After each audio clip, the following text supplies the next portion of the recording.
Richard Smythe, planning consultant. Minister, during the election campaign, Mr O'Farrell promised to wipe out the template, the standard plan. I just wondered whether that was a core promise or a non-core promise.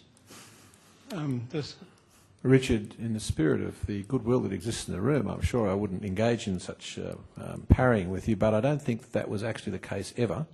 I was the Shadow Minister, and I can assure you the Premier and I have a very close relationship, and if he had said that, I would have known about it.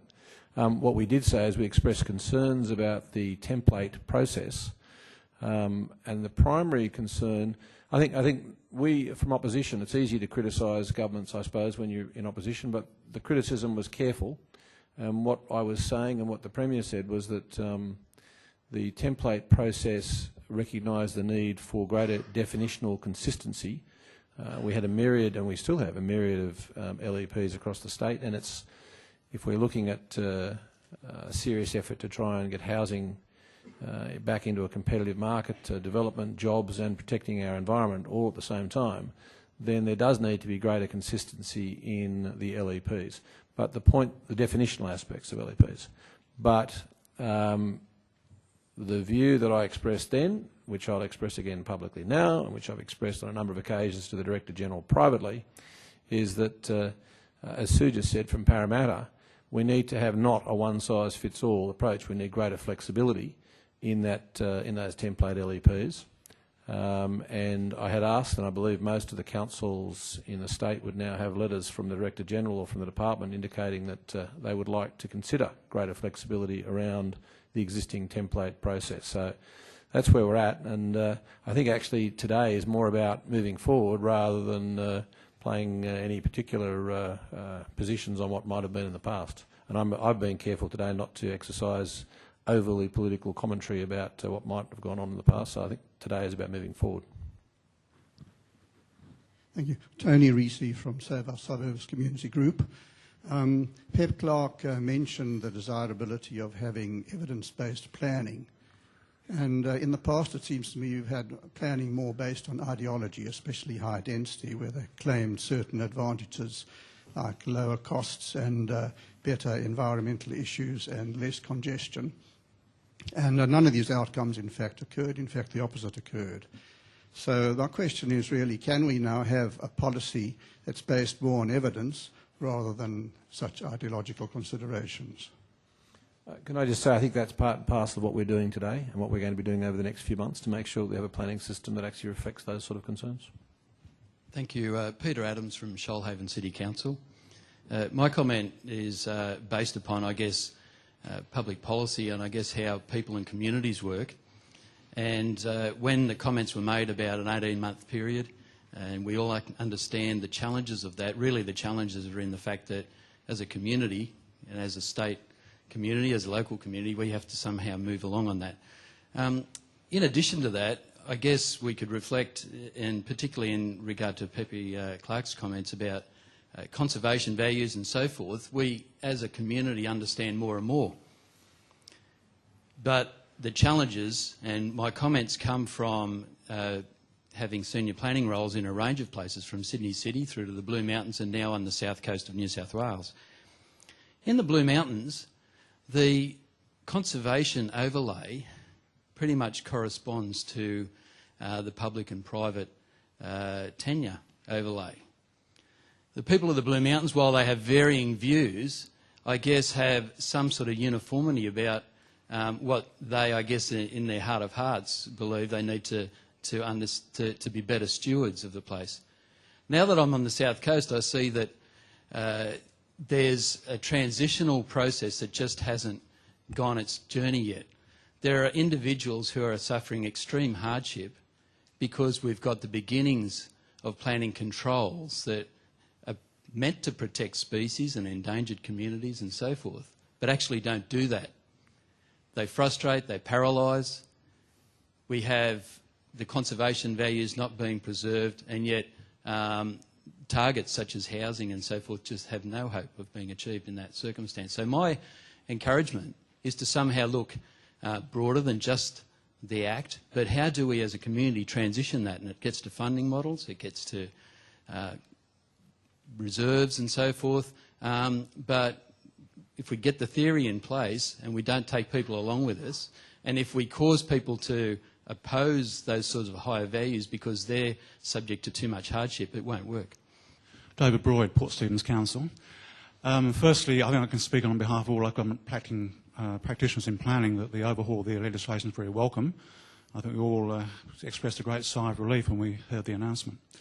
And we do wish to work closely as partners with the Department of Planning and new Minister and emphasise, I think planning practitioners are a really key group to engage on a very intensive basis throughout the review process. At the end of the day, we're the guys in many ways make it work at the local coalface. A number of the panel members have talked this morning and touched upon integration, and certainly integration of state agencies as they contribute to the planning system. Can I ask the direct question though? You can't really reform the Planning Act and effectiveness of it without reviewing the other legislation that goes with it. Threatened Species Conservation Act, the Bushfire Protection Act, Native Vegetation Act and others. Is that reform of other legislation part of the reform agenda? Yes. I mean, I think that it's like those silos I was talking about earlier in government that have existed under every government for as long as people have been writing Yes Minister series. It will be a challenge. No question in my mind it will be a challenge. But certainly from my point of view as the Planning Minister, I understand exactly what you're saying. And we're doing what we can. I've already initiated certain procedures inside government to try and look at across portfolio issues, and this will be one of them. I don't think that probably there's an awareness yet to the level that there might be in the next few months that it is necessary to look at a lot of these issues. But the answer is yes. Thank you. David Eyre, New South Wales Farmers. I really note that point about the need for reciprocal amendments in related planning legislation. There are water management plans, there are native vegetation plans, there are catchment action plans. It's a source of a great deal of red tape, frustration, confusion across regional New South Wales. And I think Sam made a point at the beginning that when the Act was written, in a different set of circumstances, the world has changed. Well, what has changed is the increased resource allocation conflict. We're allocating land to urbanisation, to mining, to biodiversity conservation, and we're losing good farming land. We need a planning system which is capable of resolving that nexus between development approval and strategic planning. Ali Dench from Wallandelly Shire Council. Just picking up on some issues in regards to consultation. There is a lot of exhaustion out there in the community with all the changes that Sam pointed out before, the amount of changes that have happened, a lot of planner exhaustion as well, and also to a lot of community exhaustion around the changes. Will there be some plain English documentation to help local councils and others bring the community along and to encourage them to come along to some of these consultation processes to have a say? Because there's a lot of, maybe a lack of faith in what these changes will mean and whether they will be real changes. I think we need some help with plain English stuff so people can understand. It picks up on what was said before, that difference between planners and the average person to understand what's actually going. I've spent the last 4 years at the Land and Environment Court trying to make sure that our website, in two critical areas where we have a significant range of self-represented litigants, that is in tree disputes between neighbours and in small-scale residential development appeals, have as much material as is possible available, and that it is as de-lawyerised as possible. And whilst I as a lawyer may have found some difficulties in writing sentences that were shorter than a page and a half long and things of that nature and had no Latin in them and all of those things, we have been widely praised by people who use our website for the ability to understand it, and whatever I and the inquiry put up on the website, we will be doing in as plain English as possible, including process explanation. I can't guarantee that the quality of the submissions will be the same, but we will encourage them to do so. Emily Mitchell from the Healthy Built Environments program at the University of New South Wales. There's a clear link between chronic disease and the built environment, particularly neighbourhood design can foster physical activity, social interaction and access to healthy foods. And there's a clear need to include health and policies which support health in the built environment. Could you tell me if this is included on the government's agenda in the planning reforms? Yes.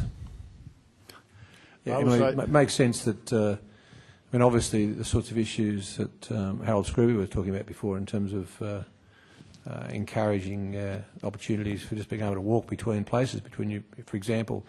I mean, Harold was talking about the housing and pathways. I'd say that it's far more complex than that. It's about trying to get a planning strategy operational where you do get the employment lands close to the housing, close to transport and so on, so that there are those opportunities where you can actually do the walking, do the sorts of things that you're talking about. So, yeah, and we'll certainly make sure that it is. Thanks for raising it.